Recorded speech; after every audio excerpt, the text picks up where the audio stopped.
রাতে বন্ধুরা, শুভ দুপুর। আশা করি তোমরা সবাই ভালো আছো। আমার শরীরটা ভালো না, প্রচণ্ড ঠান্ডা লেগেছে। তো আজকে পাঠ করছি বাৎসল্য ভক্তিরস।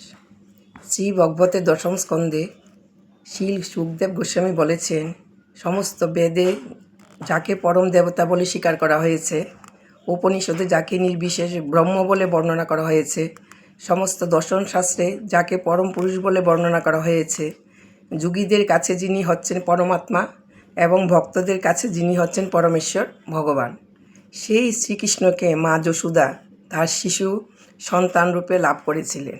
রাধে রাধে। এক সময় মা যশোদা তার এক সখীকে বলেন, গোপরাজ নন্দ মহারাজ ও আমি বিষ্ণুর আরাধনা করেছিলাম এবং সেই আরাধনার ফলে কৃষ্ণ পুতনা আদি রাক্ষসী ও অসুরদের কবল থেকে রক্ষা পেয়েছিল।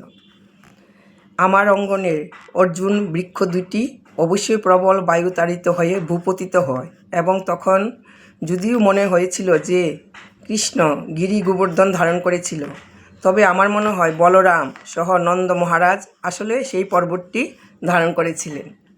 তা না হলে একটি ছোট্ট শিশুর পক্ষে সেই বিরাট পর্বত ধারণ করা কি সম্ভব? এটি বাৎসল্য রসজনিত প্রেমভাবে একটি দৃষ্টান্ত।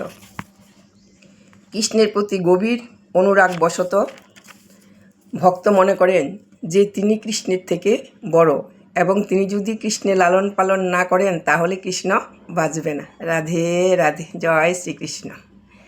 সেই ভাবের ফলে এই বাৎসল্য রসের প্রকাশ হয়। তাই এক ভক্ত শ্রীকৃষ্ণের পিতা মাতার কাছে প্রার্থনা করেছে, আমি শ্রীকৃষ্ণের গুরুজনদের চরণে নিজেকে সমর্পণ করেছি।